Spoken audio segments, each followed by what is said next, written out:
Welcome back, folks. Appreciate y'all joining me this morning out here on the line. This video is going to be a combination of trap checks on a couple different properties that I'm working. We got a tremendous amount of rain coming in over the next 2 or 3 weeks, so it's really going to be hit or miss on what all we can catch. But we're going to give it our best effort, see what we can make happen. So y'all stay tuned. All right, first stop of the morning. Looks like we got a raccoon last night on a dog proof here, up on this ridge overlooking this flooded bottom.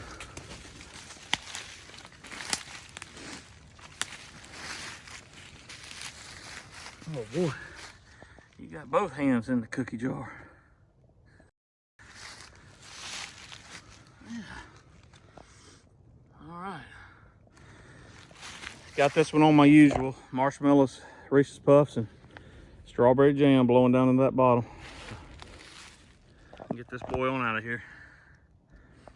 I got us another one. Trying to scale my tree here. This is why you want like a 4-foot cable or less. In case there's no little branches they're gonna get on up these trees sometime. I put fish oil on this tree last night. Did it up a little different than I usually do. Fish oil, and then I did my marshmallows and Reese's Puffs in that dog proof. But anyway.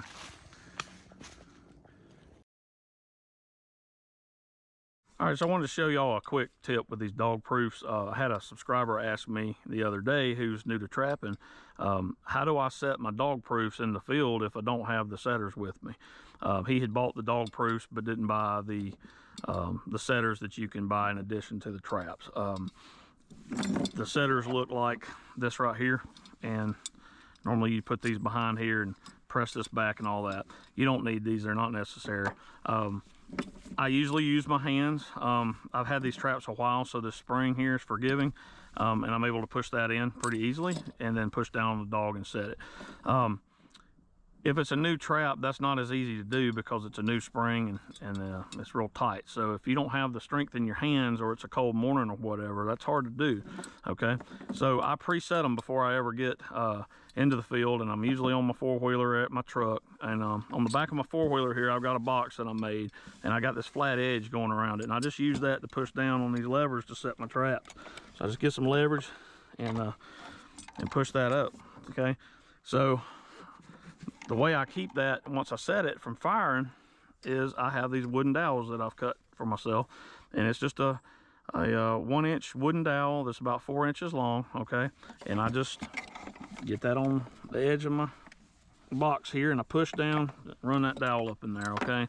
And that holds this part of the trap, so that I can easily, once I get down in the field, put my fingers back here on the back side of this dog, and I can just push down just like that, real easy, and pull that dowel out, and then that allows me to get that trigger and set it just like that.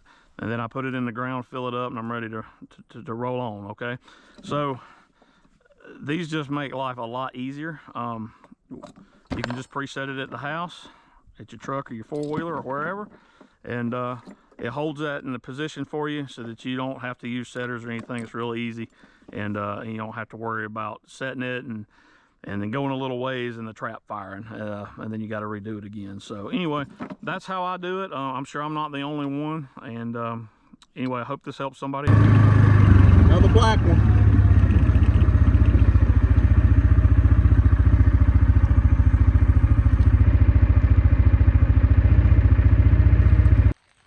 Picked us up another black coyote last night, so on a flat set here on this road intersection. So I got this one on the Bridger #2 dogless offset trap, and I just had a 3-hole punch set here with Hiawatha Valley as my bait, down a small little hole next to a bone from a deer. And see if I can find that. There it is. I found this over here not far from the set, so I just laid that down around some tufts of grass. I punched a bait hole next to that bone with some Hiawatha Valley, and then I put some Violator 7 gland lure and Dobbin's digger in those tufts of grass. And I would remake the set and show you guys exactly what I did, but it's a muddy mess, so I'm gonna wait on this to dry out first. But Anyway, this is as far as the situation here. I've got a road coming in off of a backfield with another road swinging in from behind this island of trees, and there's a creek bottom right down here. A lot of coyote activity, and then main road coming in here. So got a dirt hole up there on the field and just put a flat set here on this corner. But I'm telling y'all, the road intersections is where it's at. If I can't find tracks, see, I can't see tracks in all these leaves. But if I don't know exactly where they're moving through, sooner or later they're gonna come through here. This has been in the ground for about a week, a little over a week, but probably about 10 days. So anyway, the third black coyote on this property, and I'm excited to get him. Hopefully there's gonna be more to come.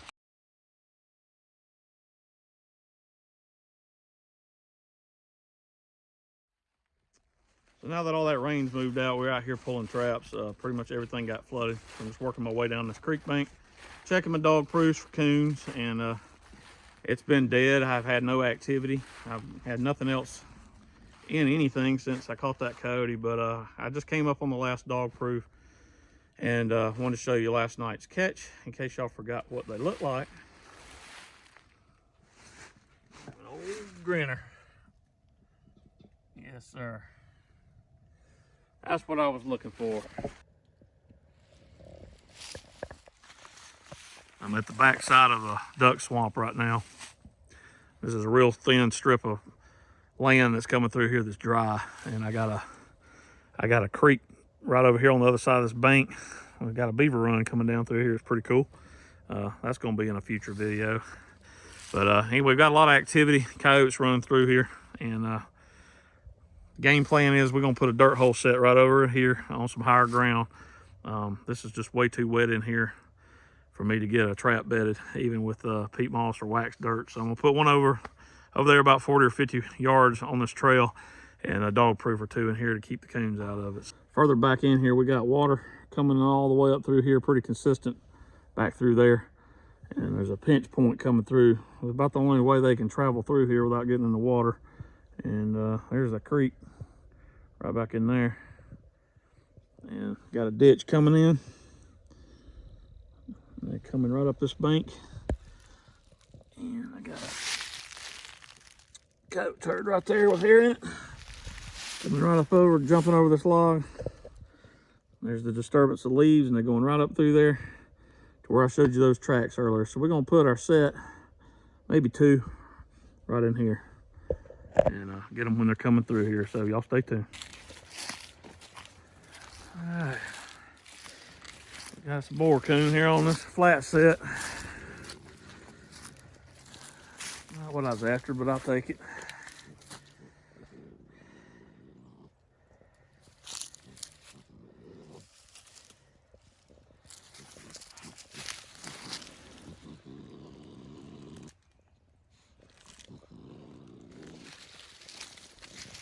So I got this one in one of my flat sets. I had my dog proof I had set about 20 yards behind me. It was empty, so I guess he got into that and then moved over here to this. I was trying to avoid catching one in this set, but I ended up getting him anyway.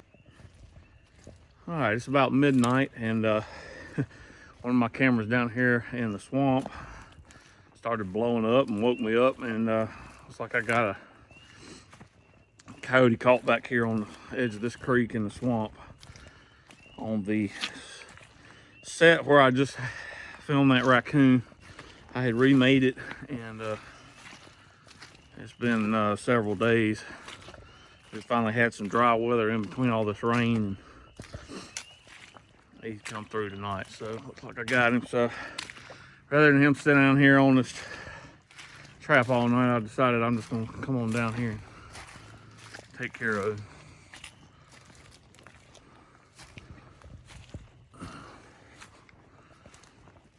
Should be coming up here. I can see his eyes shining through my headlamp light.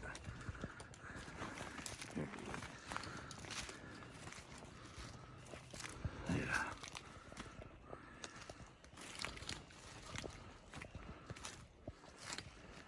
Oh yeah.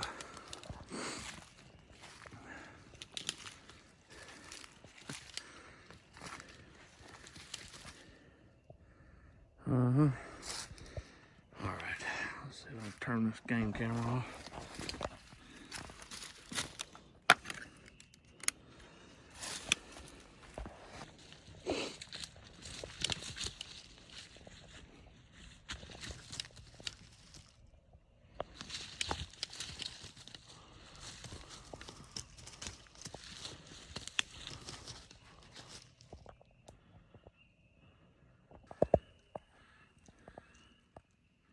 I got her on a Bridger number 2 dogless offset. This is a remade flat set. Had a kind of a small mouse hole right here in this clump of grass with some Hiawatha Valley down it. And then I had some Violator 7 off to the side. And I want to say some Voodoo, Fox Hollow Voodoo, and some Red Fox Pea. And kind of trying to get you either a coyote or bobcat through here. So anyway, that was the idea there. And just a simple set here on the edge of the creeks right back here behind these trees. But anyway, all right, y'all, that's gonna do it for this one. The channel's really growing, so I really appreciate everybody watching and for the support. And see y'all on the next one.